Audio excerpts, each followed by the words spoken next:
ہے۔ سنیے وہ کون سے 5 حقوق ہیں جو ہمارے نبی نے ہمیں سکھائے ہیں۔ فرمایا کہ سب سے پہلا حق رستے کا یہ ادا کرنا ہے غض البصر، اپنی نگاہوں کو جھکا کے رکھنا ہے، نگاہوں کو پھاڑ پھاڑ کر نہیں دیکھنا ہے، کسی کی ماں بہن بیٹی کی عزت کو تار تار نہیں کرنا ہے۔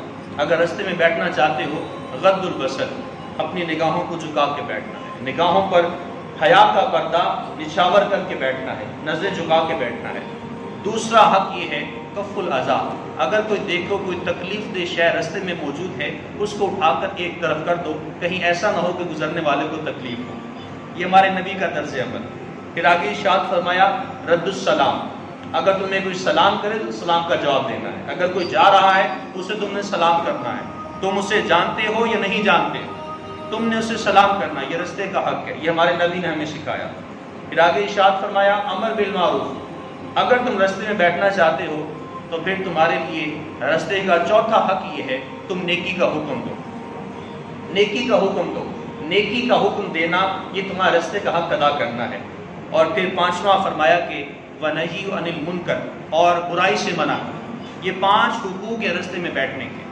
اب میں اور آپ سب اس بات کا تعین کریں، اپنے اندر میں ڈوب کے ذرا دیکھیں، اپنے ضمیر کی عدالت میں جا کر پوچھئے کہ میں اور آپ سب جب رستے میں بیٹھتے ہیں ہمارا ان میں سے کون سے مقاصد ہوتے ہیں؟ ہم نظروں کو جھکا کے نہیں بیٹھتے، ہم رستے میں کانٹے دار چیزوں کو ایک طرف نہیں کرتے کہیں مسلمان کو تکلیف نہ ہو جائے، اور پھر ہم نے کسی کے سلام کا جواب بھی نہیں دینا ہوتا، نہ کسی کو ہم لوگ سلام کرتے ہیں، اور پھر نہ تو ہم نے کسی کو نیکی کا حکم دینا ہوتا ہے اور نہ ہی ہم نے کسی کو برائی سے منع کرنا ہوتا ہے۔ پھر میرا اور آپ سب کا گلیوں کوچوں میں، بازاروں میں اور مین چوراہوں میں بیٹھنا یہ 6 معنی دار ہے۔ کیا معنی رکھتا ہے؟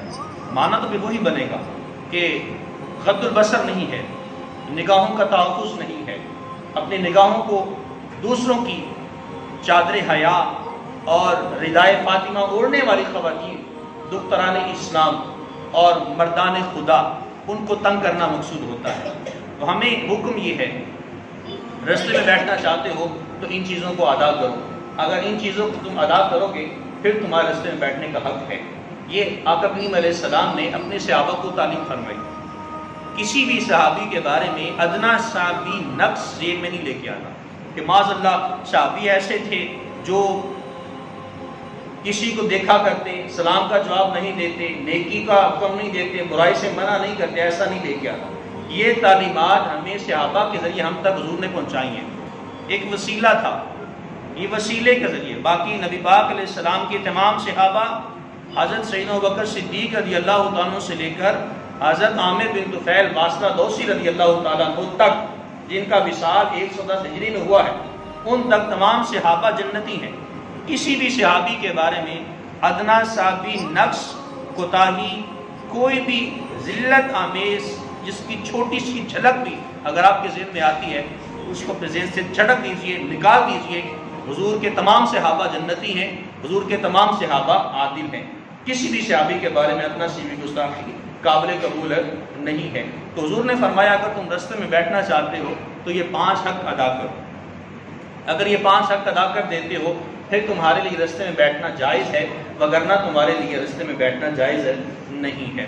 اسی طرح سے مسلمانوں کی عزتوں کا تحفظ بھی ہمیں نبی علیہ السلام نے عطا فرمایا ہے۔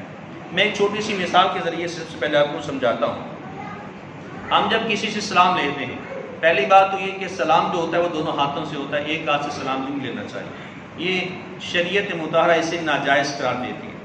اور ایک ہاتھ سے سلام لینا یہ تکبر، جو متکبر لوگ ہوتے ہیں ان کی علامت ہوتی ہے، دونوں ہاتھوں سے سلام لینا چاہیے۔ یہاں ہم جب سلام کرتے ہیں ہم کیا کہتے ہیں؟ السلام علیکم۔ معنی مفہوم کیا ہے کہ اے میرے بندہ مومن، اے میرے مسلمان بھائی، تیرا مال، تیری جان، تیری عزت وہ میری طرف سے سلامتی میں ہے، میں اس کا محافظ ہوں۔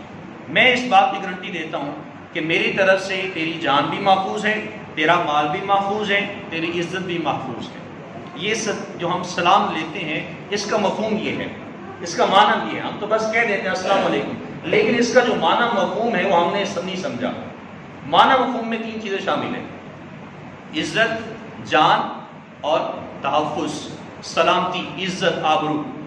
اب دیکھیے ایک بندہ سلام لے رہا ہے اس شخص سے جس کی عزت بھی محفوظ نہیں، جس کی جان بھی محفوظ نہیں، جس کا مال بھی محفوظ نہیں، پھر یہ منافقت ہوئی نا۔ بظاہر تو سلام لے رہا ہے لیکن دل میں کوٹ موجود ہے، دل میں اس کے بارے میں بغض بھی رکھتا ہے، اس کی عزت بھی محفوظ نہیں رکھتا، اس کی عزت کی حفاظت بھی نہیں کرتا، اس کی جان کی حفاظت بھی نہیں کرتا، اس کے مال کی حفاظت بھی نہیں ہے، لیکن بظاہر کہہ رہا ہے السلام علیکم۔ تو یہ سلامتی مومن، سلامتی مسلمان، یہ ایمان کی شاخ ہے، یہ حضور کی ترجمانی ہے، یہ اسلام کا طرز زندگی ہے۔